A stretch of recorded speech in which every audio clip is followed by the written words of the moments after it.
오늘은 79번째 수업이고요. 오늘 공부할 내용은 히브리서입니다. 히브리서는 전체가 13장으로 구성이 되어 있고요. 아까 말씀드린 것처럼 히브리란 말은 이게 유대인들을 얘기하는 거예요. 히브리인. 그래서 어떤 번역에 보면 히브리인서라고 되어 있어요.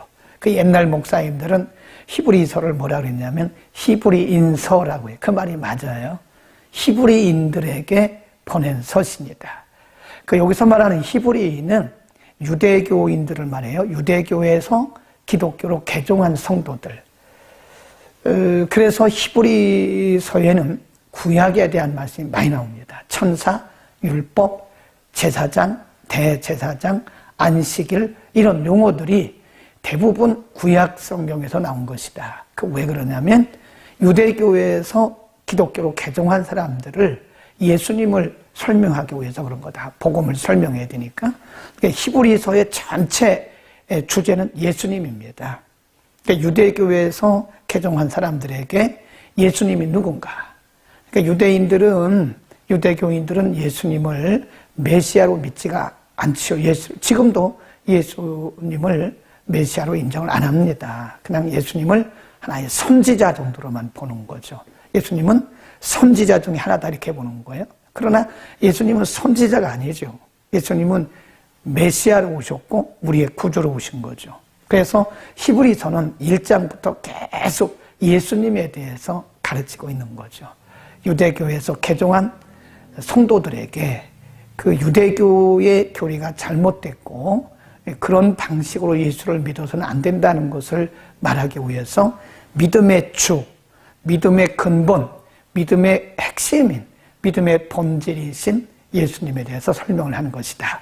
자, 오늘도 히브리서의 개론을 잠깐 공부하고 나서 또 1장부터 세밀하게 공부하도록 하겠습니다. 히브리서. 역사적으로 누가 이 성경을 기록했는지는 정확하게 아직 알려지지는 않고 있습니다. 어떤 분들은 사도 바울에 의해서 기록됐다고 이제 추측을 하는 거죠. 그러나 대부분의 성경학자들은 아직도 사도 바울이다라고 정확하게 말하고는 있지 않습니다. 그 내용을 봐서 제2세대의 그리스도인일 것이다. 헬라어와 헬라 사상에 능통했고 70인역에 대해서 알고 있었고 구약 성경에 상당한 식견이 있는 사람일 것이다 라고 하고요. 아래에서 두 번째를 보시죠. 본래 이 성경의 제목은 뭐라고 그랬죠? 히브리인들에게. 히브리서 그 말은 히브리인들에게 보낸 서신 그런 뜻입니다. 흩어진 유대인들을 대상으로 했다 그렇게 보시면 돼요. 구약에 익숙했던 흩어진 유대인들, 유대교에서 기독교로 개종한 성도들을 대상으로 한다. 그 다음 역사적 배경, 히브리서가 언제 기록되었는지에 대해서도 아직 추측은 많지만 정확한 연도는 알 수가 없다. 그러나 대충 내용으로 볼 때 역사적으로는 주전 70년 전이다. 이렇게 보는 경우가 많죠. 왜냐하면 70년에 예루살렘이 불탔어요. 예루살렘 성전이. 그러니까 그때가 최고조에 달했기 때문에 그 이전으로 보는 거죠. 기독교인들에 대한 핍박이 극에 달하고 있던 때였던 것으로 본다. 그 다음에 이 시기는 기독교인들이 심한 박해와 핍박을 받고 있던 때였다. 그래서 유대교로부터 개종한 성도들이 더욱 심한 갈등과 어려움을 겪고 있었다. 이 시기는 많은 기독교인들이 배교의 위기에 처하기도 됩니다. 그래서 히브리서는 이런 여러 가지 박해와 핍박과 이런 신앙적 위기에 처한 성도들을 위로하기 위해서 기록된 성경이다. 자, 그러면 이렇게 핍박과 박해 속에 있는 성도들이 그 믿음을 지킬 수 있는 게 뭘까요? 우리의 힘도 아니죠. 그것은 예수 그리스도에 대한 바른 믿음이에요. 그건 오늘도 마찬가지예요. 12장에 보면 예수님에 대해서 뭐라고 말씀하냐면 믿음의 주요 온전케 하시는 이 예수님 그래요. 그러니까 핍박과 박해 속에서 그 믿음이 흔들리지 않고 끝까지 예수님을 믿을 수 있는 것은 예수님에 대한 지식이다. 예수님에 대한 분명한 바른 믿음이다 하는 거죠. 그러니까 예수님이 누군가를 알면 흔들림이 덜하겠죠. 아무래도.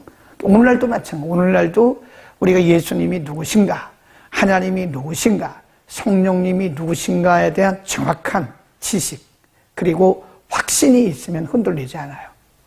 우리가 신앙생활하다 흔들리는 것은 예수님에 대한 바른 지식, 하나님이 누구신가에 대한 바른 이해, 성령님에 대한 이해 이런 것들이 부족하기 때문에 그런 거다. 그래서 히브리서에서는 특별히 예수님에 대한 말씀을 많이 하는 이유가 바로 그런 핍박과 박해 속에서 신앙을 끝까지 지킬 수 있는 비결이 예수님에 대한 바른 믿음이기 때문에 그런 거다.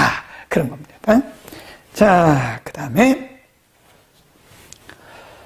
후반부에 가면 이제 믿음에 대한 여러 인물들을 설명을 하는 것도 그래서 그런 거예요. 히브리서 11장 우리가 보통 믿음장이라 그러잖아요. 그리고 믿음의 인물들에 대해서 많이 설명하는 것은 그런 배교적인 위기라든지 심한 핍박과 박해 속에서 믿음을 지키기 위해서는 그 선조들의 믿음을 봐야 된다는 거죠. 그래서 11장에 수많은 사람들의 이름을 기록하면서 거기에 그들의 신앙이 어떠했나, 신앙의 본질을 말씀하고 있다. 그 다음에 히브리서의 특징, 첫 번째, 이거 잘 알아두셔야 됩니다.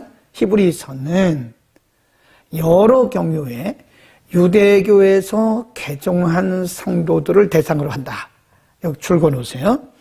유대교에서 개종한 성도들은 개종은 하긴 했지만 여전히 복음에 대해서 지식이 부족하기 때문에 예수님이 누구신가, 예수님의 복음이 뭔가를 설명하기 위해서 구약과 연결해서 설명을 하고 있다. 두 번째, 유대교에 대한 변증서라고 불리울 만큼 구약을 많이 인용한다. 아까 말씀드렸죠. 구약을 많이 인용하는 것은 유대교에서 개종한 성도들에게 구약을 통해서 신약이 어떤 것인가를 설명하기 위한 것이다. 예수님을 설명하기 위한 거죠. 세 번째, 히브리서는 핍박과 박해의 위기 속에서 믿음을 지키던 성도들을 위로하고, 위로자가 빠졌어요. 위로하고 믿음의 확신을 주기 위하여 믿음에 대해서 구체적으로 설명한다. 이해하시겠죠? 그러니까 앞에 부분에서는 믿음의 본질, 믿음의 기준, 믿음의 주이신 예수님에 대해서 설명함으로써 믿음을 뿌리를 내리게, 믿음의 확신을 갖게 하기 위한 것이고, 그 다음에 11장 이후에 가면 믿음으로 살았던 사람들의 예를 들고 있어요. 거기 수십 명이 나오잖아요. 그들이 환난 가운데 어떻게 믿음을 지켰는가. 그래서 그 선조들의 믿음을 설명함으로써 이제 이들이 그 신앙이 흔들리지 않고 끝까지 기독교 신앙을 잘 유지할 수 있게 하기 위한 것이다. 오늘도 마찬가지죠. 오늘도 성경의 창세기부터 요한계시록까지 많은 인물들이 나오거든요. 어떤 분들이 연구를 해보니까 성경에 나오는 인물들이 한 3만 명 된다. 3만 명. 수만 명의 인물들을 예로 들은 거예요. 그 3만 명 중에 어떤 사람들은 믿음의 적극적인 면, 긍정적인 면이죠. 믿음을 지킨 사람, 또 믿음으로 승리한 사람이고, 또 어떤 사람들은 반대죠. 부정적인 사람들도 있죠. 우리가 요즘에 민수기 공부하고 있는데 12명 중에서 2명 여호수아와 갈렙만 그 땅을 믿음으로 봤잖아요. 긍정적으로 봤잖아요. 그 나머지 10명의 족장들은 악평했어요. 똑같은 땅을 보고 왔는데 10명의 족장들은 우리는 못 간다. 그 땅에는 뭐 장대한 네피림의 후손들이 있다. 그들에 비하면 우리는 메뚜기다. 이 메뚜기 컴플렉스에 빠졌어요. 그러나 여호수아와 갈렙은 그렇지 않다. 하나님이 우리와 함께 하시면 그들은 우리의 밥이다. 라고 신앙적으로 말을 하잖아요. 그러니까 3만 명 중에 어떤 사람은 긍정적이고 신앙적이고 어떤 사람은 부정적이고 불신앙적이다. 그래서 그런 3만 명의 인물들을 통해서 양면을 다 보여주시는 거예요. 그래서 우리가 어떤 쪽에 선택해야 되는가, 어떤 쪽에 서서 어떤 신앙인이 되어야 되는가를 가르치기 위해서 예를 들고, 그러니까 모델로 세우신 거예요, 모델. 그러니까 히브리서 11장에서는 신앙적인 인물들을 수십 명을 소개함으로써 그 당시 핍박과 박해 속에서 어려운 가운데서 믿음을 지키고 있던 성도들에게 위로하고 믿음의 용기를 주기 위한 것이다. 이해하시겠죠? 그래서 수십 명의 인물들을 거기에다가 배치해 놓고 모델로 쓰신 것이다. 아멘. 거기까지입니다. 자, 이제 이렇게 해서 요약을 해드렸고요. 지도가 아니고 이제 한 일직전상에 수평, 역사적으로 수평성산에 쭉 놓고 이게 보면 60년 정도로 본다 그래요. 60년 전후로. 67년에 사도 바울이 순교를 하고 68년에 베드로가 순교를 하죠. 그러니까 그때가 아주 가장 그 절정에 이르렀다고 보는 거예요.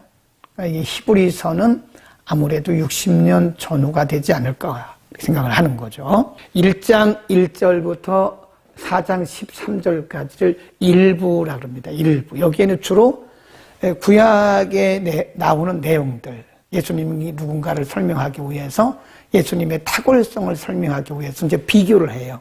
천사와 비교하고 구약의 율법과 비교하고 그리고 대제사장이나 제사장들과 비교를 해요. 예수님이 얼마나 뛰어나신 분인가. 그리고 두 번째는 4장 14절부터 10장 18절인데 여기에서는 예수님의 사역을 구체적으로 설명을 하죠.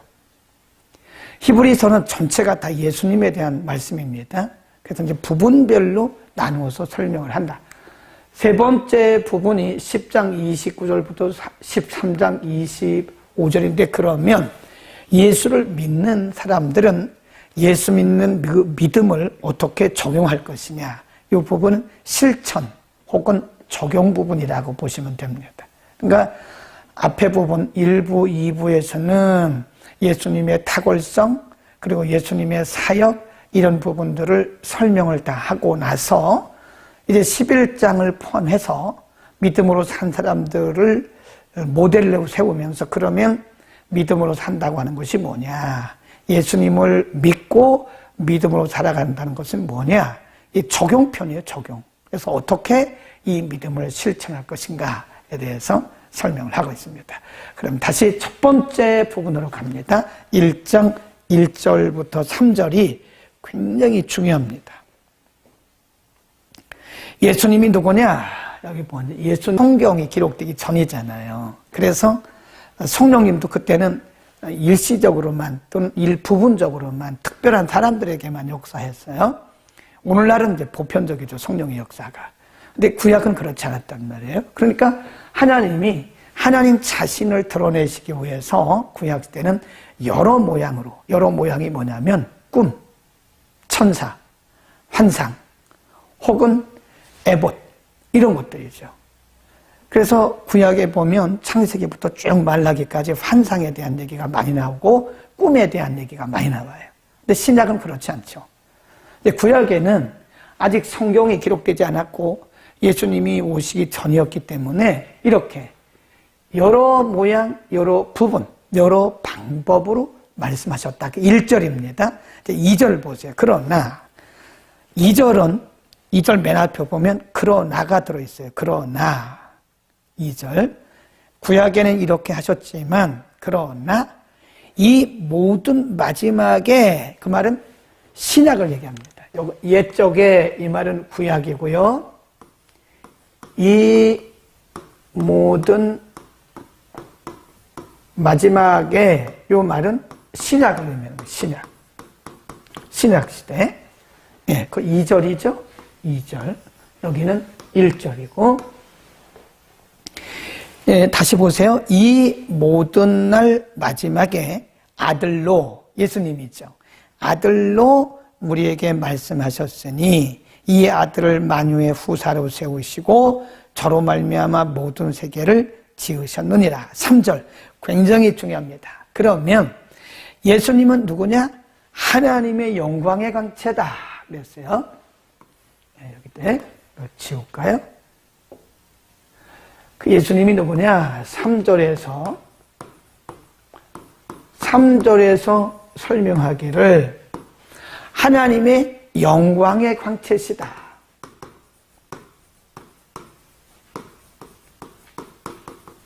영광의 빛. 그 말이죠. 그 다음에 두 번째 예수님이 누구냐? 본체의 형상이다. 우리가 히브리서만 제대로 공부해도요, 예수님이 누군가를 정확히 알 수 있습니다. 굉장히 중요해요. 본체의 형상이다. 그의 능력으로, 그의 능력의 말씀으로 만물을 붙드시며 죄를 정결케 하시는 일을 하셨다. 이분이 누구냐? 창조주이시고 또 누구? 예수님이 누구냐?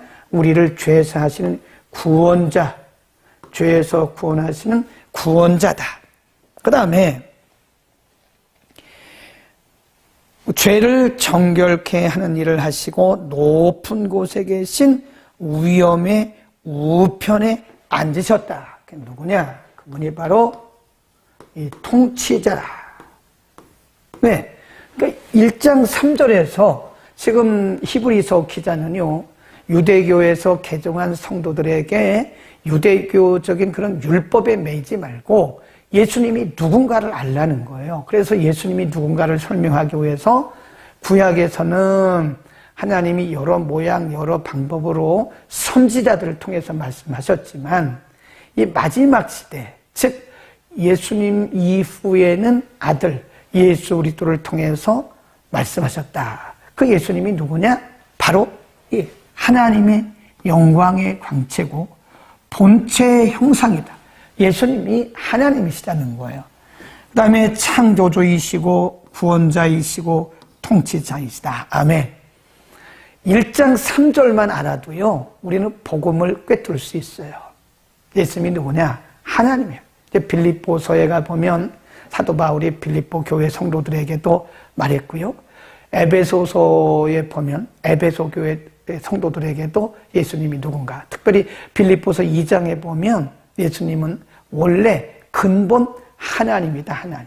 근본 하나님이신데 그분이 인류를 구원하기 위해서 인간의 몸을 입고 이 땅에 오셨다. 원래는 하나님이신데 인간을 구원하시기 위해서 인간의 몸을 입고 이 땅에 오신 분이다. 네, 종의 형체를 가졌다. 사람의 모양을 입었다. 이런 표현을 해요. 그런데 여기서는 하나님의 영광의 광채다. 본체의 형상이다. 창조주이시다. 구원자이시다. 통치자이시다. 아멘. 그러니까 예수님을 바로 아는 게 매우 중요해요. 예수님이 누군가를 아는 그 믿음이 결국은 뿌리를 깊이 내리는 것이고 견고한 믿음에 이를 수 있는 것이다. 아멘. 그렇게 하고요. 그 다음에 4절. 이제는 그 예수님에 대해서 예수님과 누구와 비교를 하냐면 천사. 왜 그러냐면 유대인들은 굉장히 영적인 거를 좋아해요. 그래서 아주 환상 이런 거를 굉장히 좋아합니다. 근데 그렇지 않다는 거죠. 그래서 환상 보는 거를 굉장히 좋아하고 환상 보는 거를 굉장히 아주 신기하게 생각해요. 또 유대인들의 특징이 뭐냐면 천사 숭배자들이 있어요. 사도 바울이 기록한 바울 서신에 보면 그 당시 천사를 숭배하는 자들이 많았다는 것 같아요. 천사 숭배자들. 그래서 유대교에서 개종한 성도들에게는 그런 잔재가 있다는 거예요. 그래서 그 잔재를 씻어내기 위해서 천사는 어떤 존재냐. 천사는 우리의 숭배 대상이 아니라는 거죠. 그거를 계속 설명하는 거예요. 천사보다 훨씬 뛰어나신 분이다. 4절 보세요. 저가 천사보다 얼만큼 뛰어남은 저희보다 더욱 아름다운 이름을 기업으로 얻으심이니 하나님께서 어느 때 천사 중 누구에게 내가 내 아들이라 오늘날 내가 너를 낳았다 하셨으며 또다시 나는 그에게 아버지가 되고 그는 내게 아들이라 되리라 하셨느뇨. 네, 시편의 말씀을 인용해서 말씀해요. 6절 또 맏아들을 이끌어 세상에 다시 들어오게 하실 때에 하나님의 모든 천사가 저에게 경배할지어다 말씀하셨다. 시편 104편을 인용하고 있는 겁니다. 그러다가 14절에 가보면 1장 14절에 가서 천사를 숭배하는 유대교에서 개종한 잘못된 신앙을 가지고 있는 성도들에게 이렇게 말씀해요. 오늘날도 마찬가지예요. 오늘날도 보면 천사를 숭배는 아니지만 천사를 굉장히 위대하게 보는 분들이 있어요. 근데 천사는 위대한 존재가 아니에요. 우리를 섬기라고, 우리를 도우라고 보내신 우리의 심부름꾼. 하나님이 우리를 위해서 보내주신 심부름꾼들이에요. 14절 보세요. 14절 모든 천사들은 그랬어요. 모든 천사의 종류가 굉장히 많아요. 천사의 종류가 굉장히 많은데 그 모든 천사들은 부리는 영이다. 구원 얻을 후사들을 뭐하라고? 섬기라고 보낸 영이랍니다. 그 당시에 천사를 숭배하고 있던 성도들에게 결코 천사는 우리의 숭배의 대상이 아니고 거기 다시 보면 모든 천사들은 부리는 영이다. 부리는 영, 사역하는 영. 영어 성경에 보면 ministering spirit, 사역하는 영들이다. 그래서 우리들을 위해서 섬기라고 보낸 구원의 후사들을 위해서 섬기라고 보낸 사역하는 영들이다. 그랬습니다. 천사의 종류가 굉장히 많아요. 네, 천사의 종류들이. 그래서 우리가 보면 가브리엘 천사, 또 미가엘 천사. 미가엘 천사는 찬양하는 천사죠. 가브리엘 천사는 하나님의 소식을 사람들에게 전달하는 천사죠. 그리고 미가엘 천사, 그다음에 우리가 그룹이라고 하는 천사가 있어요. 창세기에 보면 그룹이 나오는데 이 그룹은 하나님의 보좌를 이렇게 둘러 짐치고 있는 천사입니다. 그 외에도 천사들의 이름이 여러 나와요. 천사들, 우리 시편에 보면 우리 각 사람을 위해서 하나님께서 보내신 천사들이 있다고 해요. 천사들. 우리를 도우라고. 수호천사. 각 사람마다 천사가 다 있다는 거예요. 저를 위해서 돕는 천사가 있고. 그 천사 수가 얼마나 많은지 모르겠죠. 그러나 아무래도 사역자들을 위해서는 많은 천사들이 있겠죠. 보호해야 되니까. 그래서 천사는 우리의 숭배의 대상이 아니고 천사는 우리를 섬기라고 보낸 하나님께서 우리를 위해서 보내주신 사역의 영들이다. 절대로 천사를 숭배하면 안 됩니다. 그것도 잘못하면 우상 숭배가 될 수가 있는 거다. 잘못하면 천사 숭배에 빠질 수 있는 것이다 하는 겁니다. 가끔 이제 그 천사를 봤다는 분들이 있어요. 근데 구약에도 보면요, 천사는 위장을 하는 경우가 있더라고요. 창세기 18장, 19장에 보면 아브라함의 집에 천사가 방문했어요. 천사가 왔어요. 손님으로 왔어요. 나중에 보니까 그게 하나님의 천사였어요. 그러니까 우리가 그런 내용들은 우리가 성경에서도 많이 찾아볼 수 있고요. 천사를 봤다. 그러니까 우리가 이제 천사를 어떤 가상으로 이렇게 무슨 나팔을 불고 하늘에서 막 이렇게 나오는 어떤 새처럼 이렇게 보는 경우가, 새는 아닌데 이 새처럼 그렇게 이제 우리가 묘사를 하는 경우가 있잖아요. 근데 그런 경우도 있고, 때로는 이렇게 사람의 모양으로 나타날 수도 있다는 거예요. 그러니까 우리가 마태복음 25장에 보면요, 그런 말씀이 있어요. 예수님께서 세 가지 비유 중에 이런 말씀을 하세요. 내가 목마를 때 너희가 내게 마실 물을 주었고, 내가 배고플 때 내게 먹을 것을 주었고, 내가 감옥에 갇혔을 때 너희가 나를 찾아와 주었다. 내가 병들었을 때 너희가 나를 위로해 줬다. 그러니까 우리가 언제 그랬습니까? 여기 있는 소자 중 하나에게 한 것이 내게 한 거야 라고 말씀하시면서 그들에게 하나님께서 보상을 약속하셨어요. 또한 무리에게는 뭐라고 말씀했냐면 내가 병들었을 때 너희가 찾아와 주지 않았어. 내가 감옥에 있을 때 너희가 위문 오지 않았어. 내가 목마르고 내가 배고플 때 너희가 마실 물이나 먹을 양식을 주지 않았어. 내가 헐벗었을 때 너희가 내게 입을 옷을 주지 않았어. 언제 우리가 그렇게 했습니까? 아니야. 너희 형제 중에 가장 작은 자 하나에게 하지 아니한 것이 내게 하지 아니한 것이야. 그러니까 우리 정신 차려야 돼요. 하나님이 우리의 중심을 시험하시기 위해서 때로는 거지의 모양으로 우리에게 천사를 보내실 수 있어요.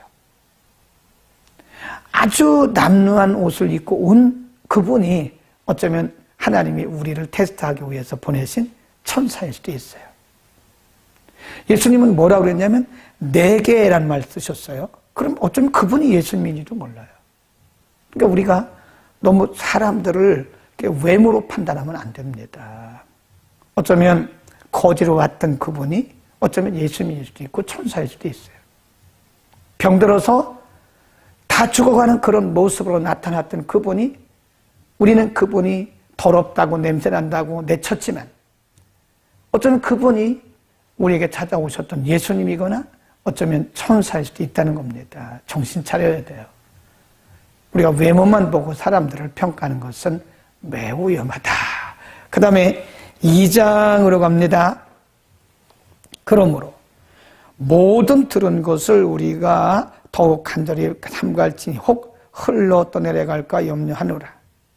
천사들로 하신 말씀이 견고하게 되어 모든 범죄함과 순종치 아니함이 공변된 보응을 받았거든 우리가 이같이 큰 구원을 등한히 여기면 그 줄급시다. 이렇게 예수 그리스도를 통해서 주신 이 어마어마한 구원을 등한히 여기면 어찌 피하리요? 이 구원을 처음에 주로 말씀하신 바요 들은 자들이 우리에게 확증한 바니 하나님도 표적들과 기사들과 여러 가지 능력과 및 자기 뜻을 따라 성령에 나눠주신 것으로서 저희와 함께 증거하셨느니라. 7절 보세요.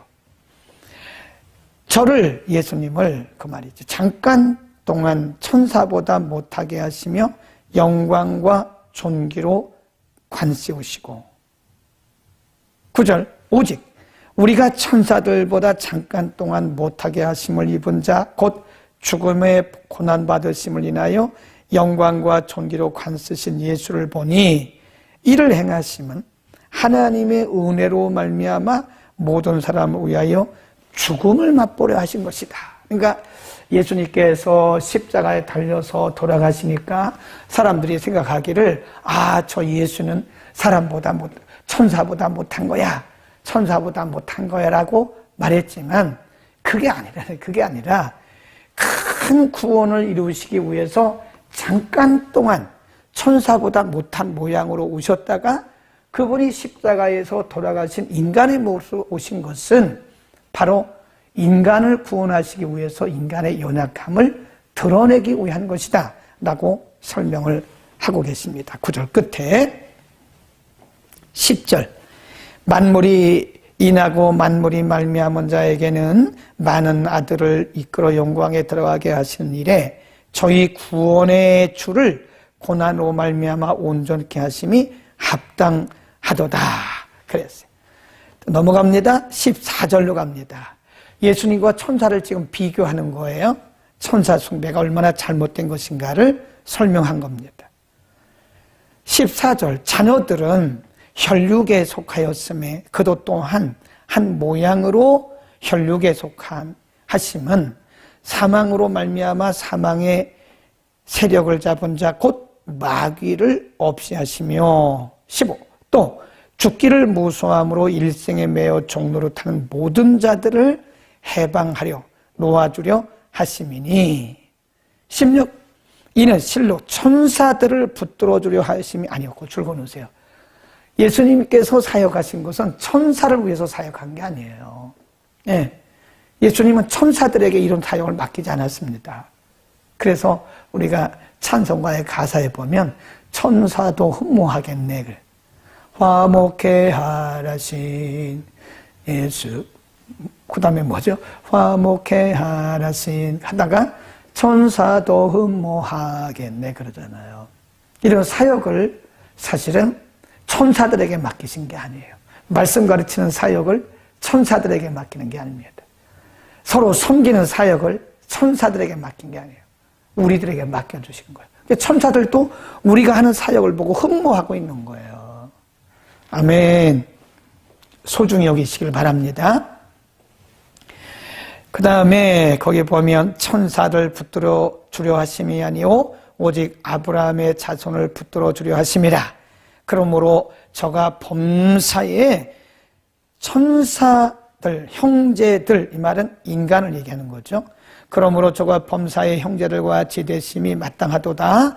그는 하나님의 일에 자비하고 충성된 제사장이 되어 백성의 죄를 구속하려 하심이라. 자기가 시험을 받아 고난을 당하셨은즉 시험 받는 자들을 능히 도우시느니라. 그러니까 1장, 2장에서는 1장 1절, 2절, 3절에서는 예수님에 대해서 전반적인 설명을 하고 4절 이하부터는 천사 얘기잖아요. 2장도 천사 얘기잖아요. 그러니까 천사보다 탁월하신 예수님이라는 거예요. 유대교인 중에서 천사를 숭배하는 자들에게 천사 숭배가 얼마나 잘못됐는가를 알려주신 것이고, 그 다음에 유대교에서 기독교로 개종했으면서도 여전히 천사를 숭배하는 성도들에게 천사 숭배는 복음적이 아니라는 사실을 우리에게 가르쳐 줍니다. 아멘. 어떤 집에 옛날에, 지금은 뭐 신방도 안 하지만 신방을 좀 해야 될 것 같아요. 옛날에 신방할 때 가보면요, 어떤 집에 가보면 이렇게 천사의 모양을 하고 있는, 천사의 모양을 하고 있는 거를 이렇게 벽에 걸어놓은 분이 있어요. 그런 거 걸어놓지 마시고 우상 숭배입니다. 천사를 숭배하는 것은 결코 온전한 믿음이 아니에요. 그것은 잘못하면 우상 숭배가 될 수 있는 것이다. 천사 숭배는 우상 숭배죠. 3장으로 갑니다. 3장 4장 13절까지예요. 그러므로 하늘의 부르심을 입은 거룩한 형제들아, 성도들에게 이렇게 말씀하는 거예요. 우리의 믿는 도리의 사도시며 대제사장이신 예수를 깊이 생각하라. 1장, 2장에서는 천사와 예수님을 비교한 거죠. 그래서 이건 뭐 비교할 수도 없는 거죠. 그 다음에 이제 3장부터는요, 대제사장. 제사장. 유대교인들에게 있어서 뭐 제사장은 대단한 거죠. 근데 예수님과 대제사장을 이렇게 비교하는 거예요. 구약에서 대제사장은 대단하죠. 왜냐하면 하나님과 직접 대면하는 사람들이에요. 일반인들은 지성소에 들어가지도 못해요. 근데 대제사장만 지성소에 들어가요. 곧 하나님의 음성을 들어요. 그러니까 유대인들에게 있어서, 유대교인들에게 있어서 대제사장은 대단한 존재죠. 그런데 신약에 와서는 그게 다 폐지된 거예요. 예수님이 대제사장의 역할을 하시는 거예요. 뛰어나신 대제사장. 그래서 3장 1절에서 그 말씀하기를 믿음의 주이시면서 믿음의 도리의 사도이시고 대제사장이신 예수 그리스도를 깊이 생각하라. 2. 저가 자기를 세우신 이에게 충성하시기를 모세가 하나님의 온 집에서 한 것과 같다. 6. 그리스도는 그의 집 맡은 아들로 충성하였으니 우리가 소망의 담대함과 자랑을 끝까지 견고히 잡으면 그의 집이라. 그 다음 12절로 갑니다. 형제들아, 너희가 삼가 혹 너희 중에 누가 믿지 아니하는 악심을 품고 살아계신 하나님에게서 떨어질까 염려하라. 굉장히 지금 심도 있게 말하는 거예요.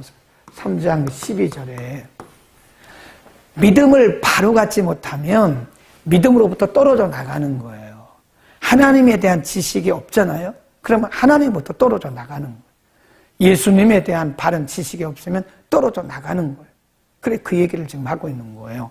잘 보세요. 12절 형제들아 너희가 삼가 혹 너희 중에 누가 믿지 아니하는 악심을 품고 불신앙이죠. 악심을 품고 살아계신 하나님에게서 떨어질까 염려할 것이요.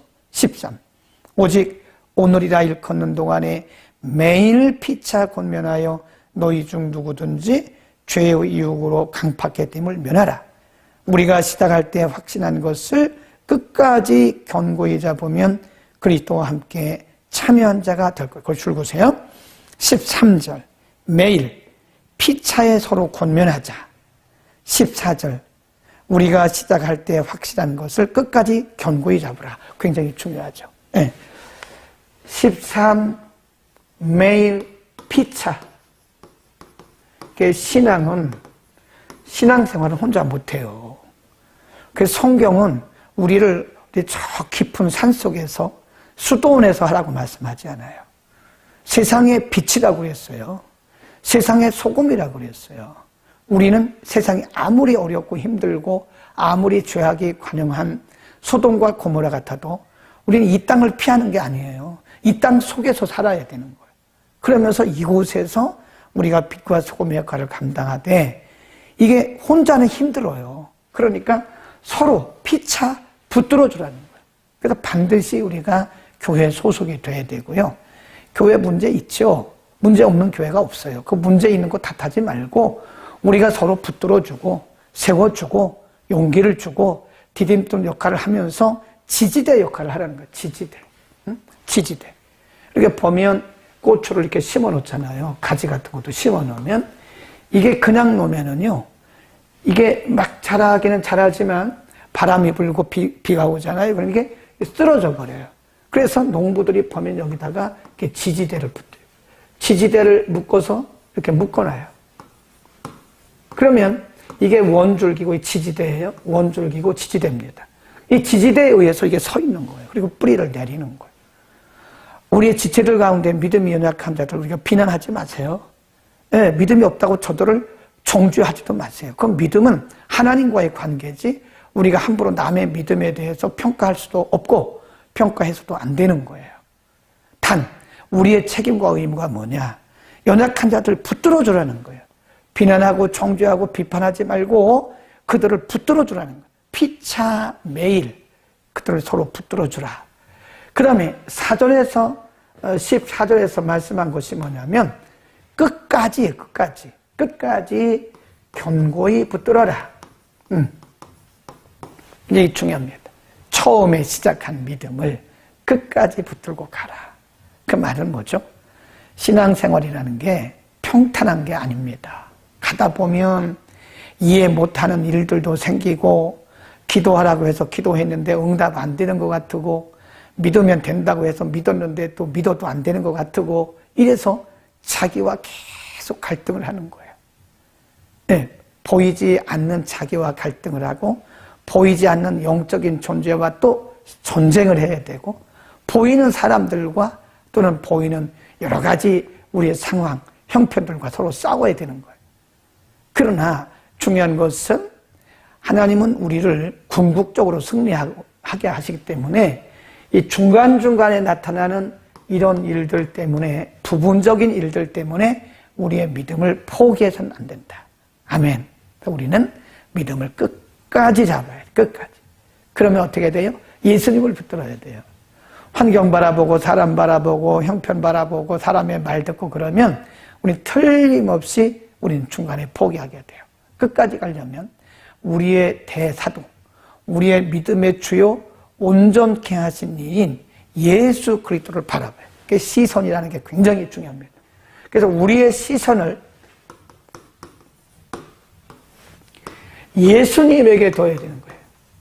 우리의 시선을 예수님께 둬야지 자꾸 옆에 두면 안 됩니다. 그래서 우리가 창세기에 보면 하나님께서 소돔과 고모라를 멸하시기 전에 아브라함의 조카 롯에게 말했어요. 천사를 통해서 말했어요. 빨리 이곳을 떠나라. 뒤를 돌아보지 마라. 뒤를 돌아보지 말고 계속 이곳을 빨리 떠나가라. 그런데 이 롯의 사위들은요, 농담으로 여겼어요. 그리고 롯의 아내는 가다가 뒤를 돌아봤어요. 뒤돌아보지 말라고 그랬는데, 들에 머물지도 말고 뒤를 쳐다보지도 말라고 그랬는데 머물거나 뒤를 봤어요. 그래서 롯의 아내는 소금 기둥이 되고 말았잖아요. 그러니까 우리는 처음에 가졌던 그 믿음을 끝까지 갖고 간다, 100% 동일하게 간다는 것은 불가능하겠죠. 그러나 그 믿음이 너무 이게 좌충우돌해서는 안 된다는 거죠. 예수님 붙들고 끝까지 가야 된다. 아멘. 자, 4장으로 갑니다. 4장 13절까지인데요. 4장입니다. 자, 4장에서는 계속해서 이제 안식일에 대한 문제를 잠깐 합니다. 4장 1절, 그러므로 우리는 두려워하지 말지니 그의 안식에 들어갈 약속이 아직 남아있다 할지라도 혹 미치지 못할 자가 있을까 하노라. 3. 이미 믿는 우리들은 저 안식에 들어갔도다. 안식일에 대한 말씀을 하는 거예요. 다시 보면 1장, 2장, 여기는 뭐죠? 천사, 예수님. 3장, 여기는 뭐죠? 제사장 또는 대제사장과 예수님을 비교하는 거예요. 그 다음에 4장에서는 안식일. 안식일도 예수님 안에서 하는 거죠. 그래서 안식일은 원래 영적인 의미는 예수님을 의미하는 거예요. 진정한 안식은 예수님 안에서만 있는 겁니다. 아멘. 그런데 유대교인들은 안식을 하나의 세레모니, 종교의식으로 하는 거예요. 종교의식으로.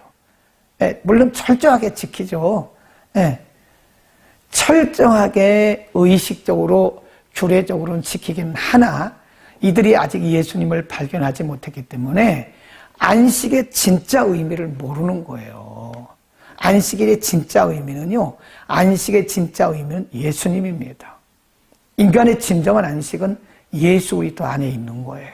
그러니까 4장에서는 뭘 말씀하냐면 예수 그리스도를 제대로 알지 못하고 믿지 않으면서 안식일의 계명을 철저하게 지키는 사람들에게 그게 아니라는 거예요.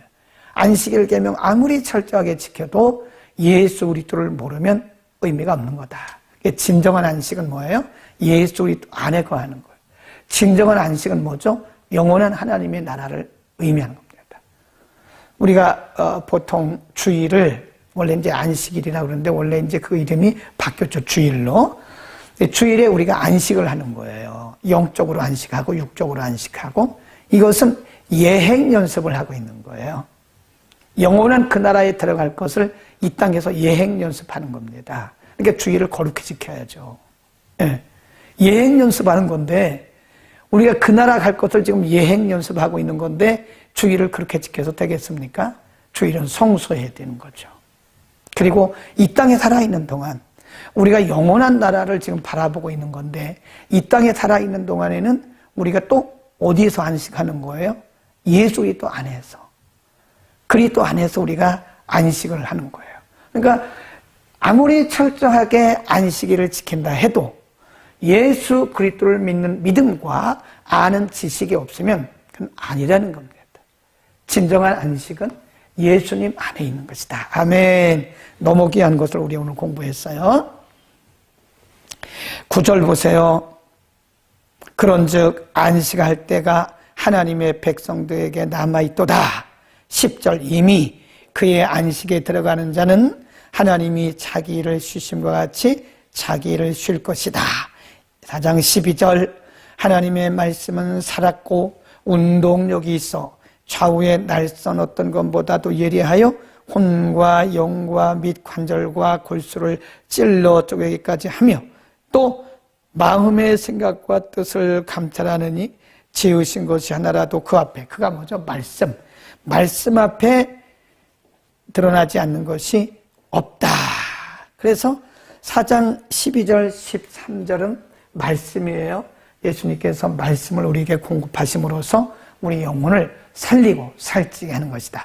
이렇게 해서 4장 13절까지가 천사보다 뛰어나신, 대제사장보다 뛰어나신, 안식일보다 뛰어나신 예수 그리스도에 대해서 말씀하고 있고요. 4장 14절, 15절, 16절에서 잠깐 예수님을 대제사장이라고 한 번 더 말씀을 하고 있어요. 그러므로 우리에게 큰 대제사장이 있으니 승천하신 자 곧 하나님 아들 예수시라. 우리가 믿는 도리를 굳게 잡을지어다. 15. 우리에게 있는 대제사장은 우리 연약함을 체휼하지 아니하는 자가 아니요 모든 일입니다. 모든 일에 우리와 한결같이 시험을 받은 자로 돼 거기 줄급시다. 죄는 없다. 원죄는 없다. 예수님에게는 죄가 없다. 그런 것이고요. 5장도 잠깐 한 번 더 얘기합니다. 5장도요. 14절부터 잠깐 한 번 더 얘기를 해요.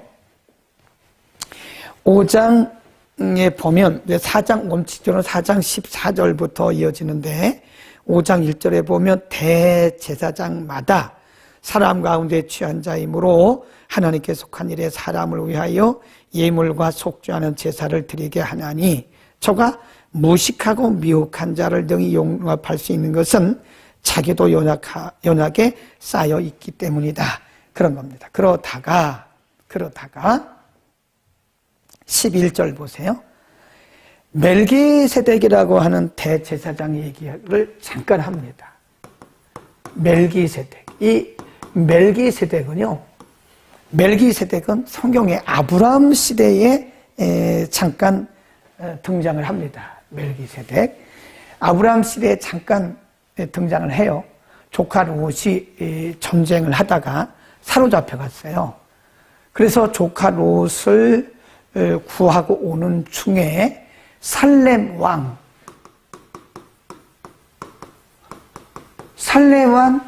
멜기세덱이 나와서 그때 아브라함을 영접을 합니다. 네. 그리고 그때 10의 1, 그때 전리품 중에 10의 1을 살렘 왕 멜기세덱에 드리는 그런 장면이 나오는데 그 얘기를 잠깐 인용을 하고 있는 거예요. 11절 보세요. 멜기세덱에 관하여는 우리가 할 말이 많으나 너희의 듣는 것이 뭐하므로? 둔함으로 해석하기 어렵다. 이런 겁니다. 네, 제가 그래서 영안이 필요하다는 거예요. 영안이. 히브리서 기자가 지금 유대교에서 개종해서 기독교로 돌아와가지고 지금 막 그렇게 헤매고 있는 성도들에게 예수님을 설명하면서 멜기세덱 설명하면 그들이 알아듣겠어요? 못 알아듣죠. 아직도 예수님이 누구신가 제대로 모르는 사람들에게 멜기세덱의 영적인 문제를 얘기하면 되겠습니까? 잘 모른다니까요. 그래서 우리가 보면 이 성도들 중에도 보면요, 영의 수준이 틀리더라고요. 영적 수준이 틀려요, 이렇게. 뭐 사람마다 틀립니다. 그래서 어떤 사람들은 유아기적인 수준에 머무는 사람이 있어요. 깊은 내용은 잘 못 알아들어요. 그러니까 엉뚱한 얘기를 해요. 깊은 영적인 말씀을 이렇게 전했는데 그걸 사람의 말로 알아들어가지고 이상한 엉뚱한 소리 하더라고요. 가끔 그런 분들이 생겨요. 네, 왜 저런 얘기를 하냐고. 근데 그게 아니거든요. 영적인 부분을 설명하기 위해서 말한 건데 사람의 말로 알아듣고 왜 저런 얘기를 하냐고. 유아기적인, 어떤 분들은 소년기적인, 어떤 분들은 청년기적인, 어떤 분들은 성년의 단계 이런 분이 있어요. 여러분, 우리가 믿음의 단계가, 말씀을 이해하는 단계가 성년의 단계에 이르기를 바랍니다. 아직도 유아기적인 단계에 머무른다면 예수 믿는 게 아직도 유치원생이에요. 유치원생. 뭐 30년 다녔다고 해서 성년의 단계에 들어간 건 아닙니다. 말씀을 이해하는 폭을 보면 알아요. 예, 말씀을 이해하는 폭을 여러분 자신이 한번 생각해 보세요.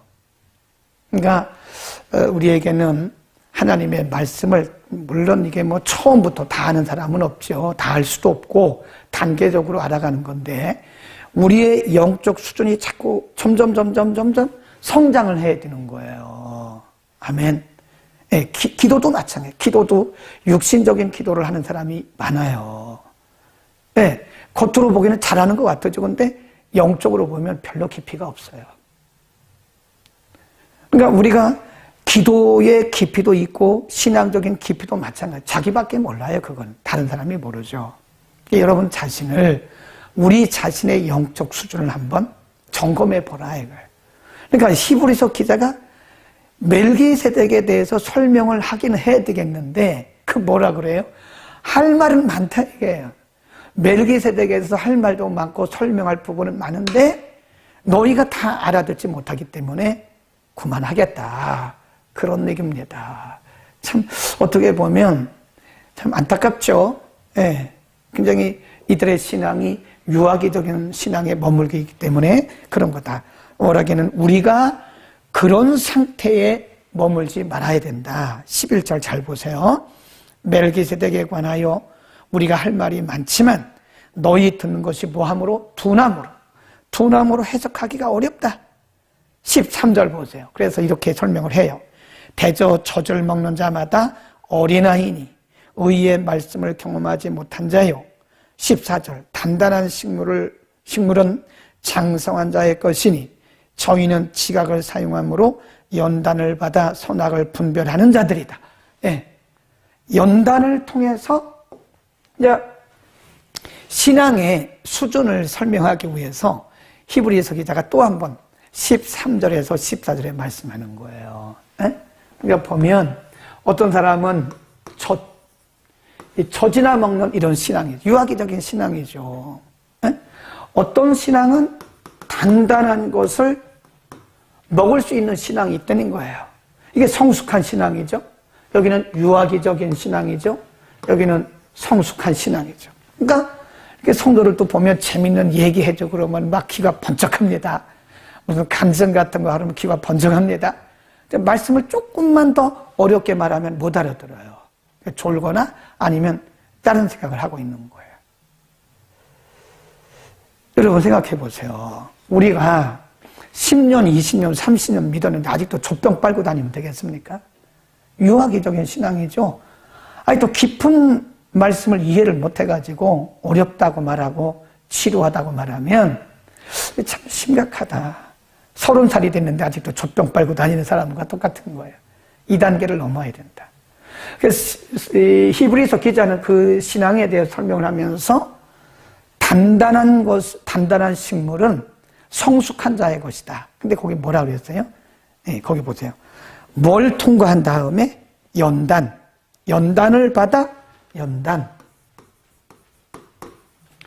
연단을 받아 연단이란 말은 우리가 흔히 말하는 시험 그런 겁니다. 우리 육신적으로, 영적으로, 물질적으로 여러 가지 어려움들이 있을 수 있어요. 그 연단을 통해서 하나님은 우리의 신앙을 성숙시켜 주는 거예요. 우리에게 연단이 없으면요, 우리는 10년이 가도 젖병 빨고 다녀요.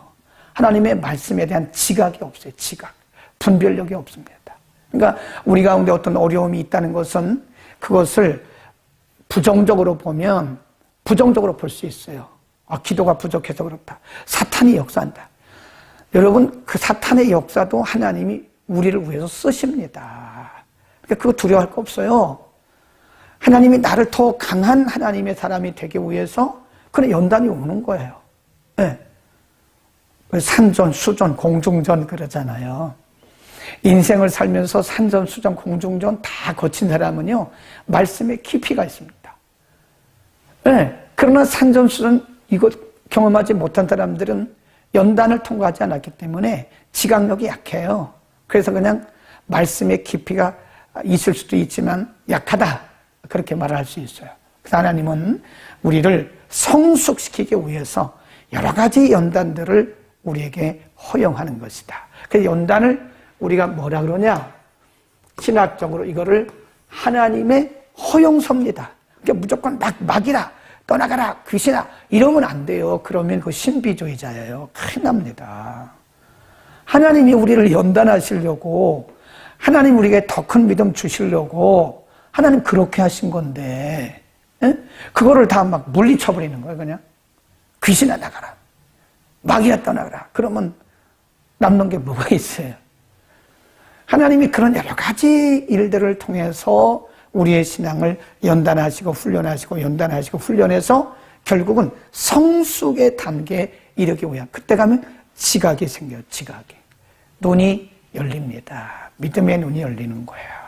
아멘. 우리는 그래서 우리에게 다가오는 여러 가지 문제들을 너무 부정적으로만, 불신앙적으로만 보지 말자. 물론 사단에 의해서 오는 것들도 많아요. 그러나 그런 것들도 하나님이 역이용해서 우리의 유익이 되게 하시는 거죠. 어려운 일들이 많죠. 우리가 신앙생활 하다 보면 기도 응답도 늦어지고 사람들에게 때로는 야유 조롱받기도 하고 고난도 있지요.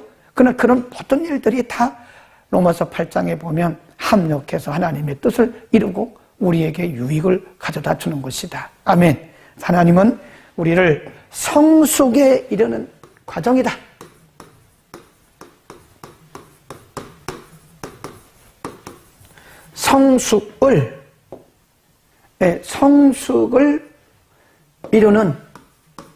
성숙을 이루는 과정이다.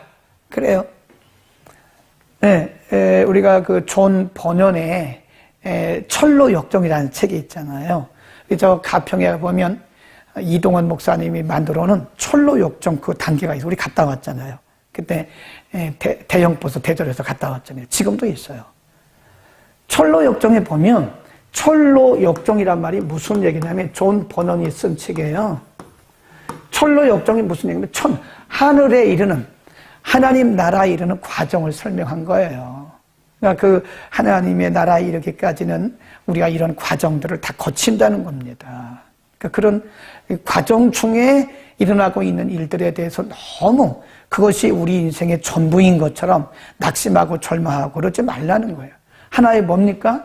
성숙을 이루는 과정이에요. 프로세스라는 게 프로세스. 과정에 이르는 건데 그 과정이 내 인생의 전부인 것처럼 우리가 아무리 좋은 일이 있어도요, 그거 내 의의가 아닙니다. 내가 기도 많이 하고 내가 믿음이 좋아서 그런 거 아니에요. 물론 뭐 기도도 믿음도 거기에 많이 작용을 하겠지만 궁극적으로는 하나님이 우리의 성숙을 위해서 주신 거기 때문에 교만하면 안 돼요. 지금 내가 믿음이 좋아서 내가 기도했더니 이런 역사가 일어났다고 그거 그렇게 하면요 큰일 납니다. 네, 교만에 빠지지 마세요. 하나의 과정이에요. 그 내 인생의 전부인 것처럼 교만하고 자만하고 방만하고 큰일 납니다. 망해요. 또 우리 일생 가운데 어려운 일들이 있다고 해서 그게 다는 아니에요. 네. 하나님은 그 과정을 통과시켜가면서 우리의 신앙을 성숙시키고 있다. 아멘. 히브리서가요 매우 깊습니다. 어렵기는 합니다. 이렇게 설명을 들으니까 쉽죠? 이 히브리서가 그냥 읽으면 어려워요. 이렇게 해석을 들어야지 설명을 듣지 않으면 일반인들을 보통 평신도들은 해석하기가 어렵고요. 다 이해하기가 어렵습니다. 그래서 성서학당이 있는 거 아닙니까? 네. 여러분 이제 편집에 또 올릴 테니까 몇 번씩 들으세요. 여기서 한 번 듣고 끝나지 말고요. 우리 얼마나 좋아요. 우리 방송에 다 올려져 있잖아요. 1번부터 다 올라가 있어요. 그것도 우리 홈페이지에 들어가면 토요 성서학당이라는 그 매뉴얼이 따로 있습니다. 그거 딱 누르면요 1번부터 쫙 올라와 있습니다. 그냥 내가 선택해서 보면 되는 거예요. 이렇게 좋은 시대에 살면서 우리가 신앙생활에 도움을 받지 못한다면 그건 본인의 책임.